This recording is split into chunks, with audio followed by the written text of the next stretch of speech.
భారతదేశానికి స్వాతంత్రం ఎప్పుడు వచ్చింది అంటే ఎవరైనా సరే ఆగస్టు 15, 1947 అని టక్కున చెబుతారు. వాస్తవానికి మనం స్వాతంత్రాన్ని తీసుకురావడంలో కూడా కొంత ఆలస్యం చేశామంటారు కొంతమంది విశ్లేషకులు. అమెరికాకు స్వేచ్ఛను ప్రకటించిన రోజే స్వాతంత్ర దినం, హక్కులను బదలాయించిన రోజు కాదు. కాబట్టి మనకు స్వేచ్ఛను ప్రకటించిన రోజే స్వాతంత్రం తీసుకున్నట్టయితే అది అక్టోబర్ 21, 1943. మన స్వాతంత్ర సంగ్రామంలో ఎంతో మంది పోరాట యోధులు పాల్గొన్నారు. కానీ ఎందుకో ఆ రోజుల్లో కేవలం కొంతమంది పేర్లే ప్రముఖంగా వినిపించేవి. కానీ చరిత్ర మరిచిన కొన్ని వందల మంది కనుమరుగయ్యారు. అయితే మనకు స్వాతంత్రం వచ్చింది మాత్రం అక్టోబర్ 21, 1943. మొట్టమొదటిసారిగా లండన్ ప్యాలెస్ లో కూర్చున్న బ్రిటన్ రాజుకు వణుకు పుట్టిన రోజది. వందల మంది బ్రిటిష్ అధికారులు తమ కార్యాలయం నుంచి సర్దుకున్న రోజది. ధనాన్ని కూడా ఎత్తుకెళ్లి పారిపోయిన రోజది. మన అసలైన స్వాతంత్ర దినోత్సవం అక్టోబర్ 21, 1943. ఎందుకో తెలియాలి అంటే కాస్తంత చరిత్రలోకి మనం వెళ్లాల్సిందే. రెండో ప్రపంచ యుద్ధం దారుణంగా జరుగుతున్న సమయంలో భారత దళాలు బ్రిటన్ తరపున పోరాడుతున్నాయి. ప్రపంచవ్యాప్తంగా విచిత్రమైన పరిస్థితులు ఏర్పడ్డాయి. అందులో ఆసియా ఖండంలో జపాన్ చాలా వేగంగా దూకుడుగా చైనా బ్రిటన్ దళాలపై విరుచుకుపడుతుంది.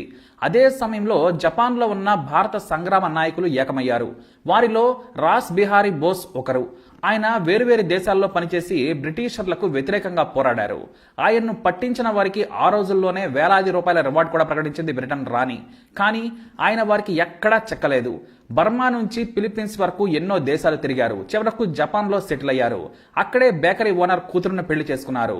ఆయన భారతీయ వంటకం తరహాలో జపనీయులకు నచ్చే కొత్త వంటకం తయారు చేశారు.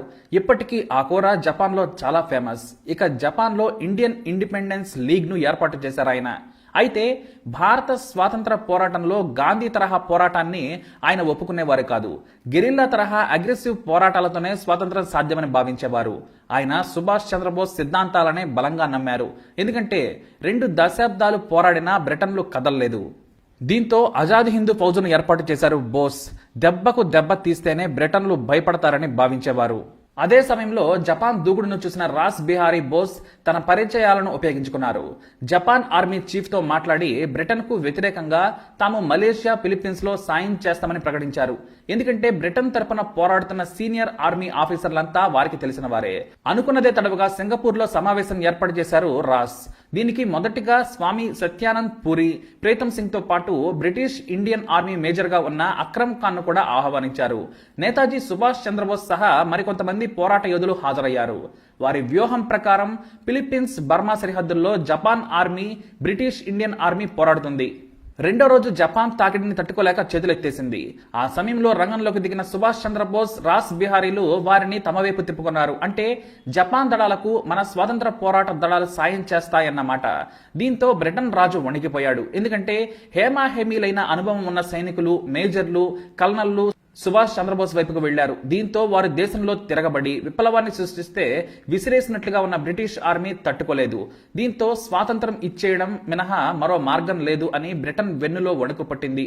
ఇటు రాస్ బిహారీ 14 దేశాల నేతలతో సమావేశమై భారత స్వాతంత్ర పోరాటానికి ముగింపు పలికి ప్రభుత్వం ఏర్పాటు చేయడంపై చర్చించారు.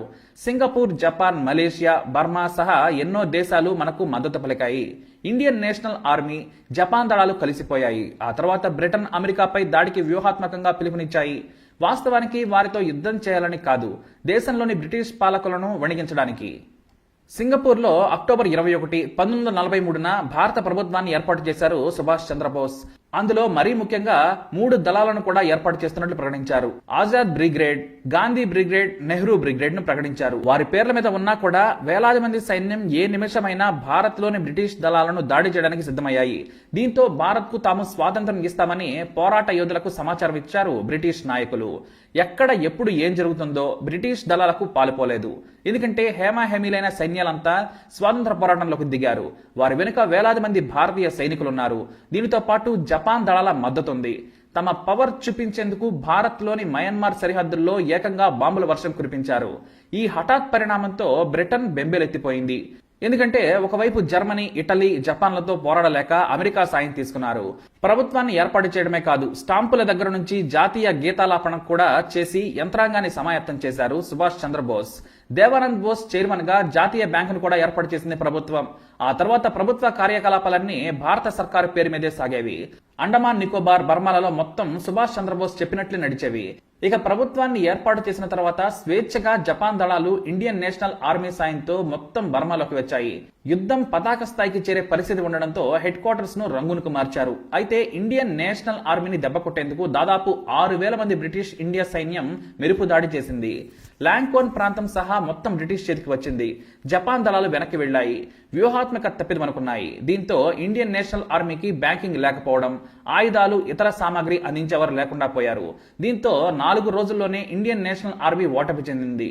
నాయకులు మరోసారి వ్యూహాత్మకంగా వెనక్కి వెళ్లారు. కానీ భారత స్వాతంత్ర ప్రకటన మాత్రం సుభాష్ చంద్రబోస్ ప్రభుత్వాన్ని ఏర్పాటు చేసిన రోజే జరిగింది. అదే రోజున బ్రిటిష్ పెద్దలు రాజు రాణి కూడా అంతర్యుద్ధం వద్దు, స్వాతంత్రం ఇస్తామని ప్రకటించారని చరిత్రకారులు అంటారు. 1948 నాటికి మొత్తం సర్దుకొని పవర్స్ ను బదలాయించుకున్నారు. కానీ సుభాష్ చంద్రబోస్ కారణంగా ఏడాది ముందుకు సాగింది. ప్రకటన మాత్రం అక్టోబర్ 21, 1943నే వచ్చింది. అంటే అధికార బదలాయించిన రోజునే మనం స్వాతంత్ర దినోత్సవం జరుపుకుంటున్నాం. అయితే బ్రిటిష్ ఆర్మీలోని భారత సైనికులే కాదు, వందలాది మంది ఉన్నతాధికారులు ఎదురు తిరిగేందుకు సిద్ధమయ్యారు. మీరు రక్తం ఇవ్వండి, నేను స్వాతంత్రాన్ని ఇస్తానని సుభాష్ చంద్రబోస్ ఇచ్చిన పిలుపు సైన్యంలో ఆలోచనను రేకెత్తించింది. దీంతో భారత్ ను వదిలేందుకు తెల్లవాళ్లు సిద్ధమయ్యారు. అవమానకర పరిస్థితులు ఎదుర్కొని చరిత్రహీనులుగా మిగిలే కంటే స్వాతంత్రాన్ని ఇచ్చేద్దామని బ్రిటన్ రాజు రాణులు సిద్ధమయ్యారు. That is power of Azad Hind Fauj.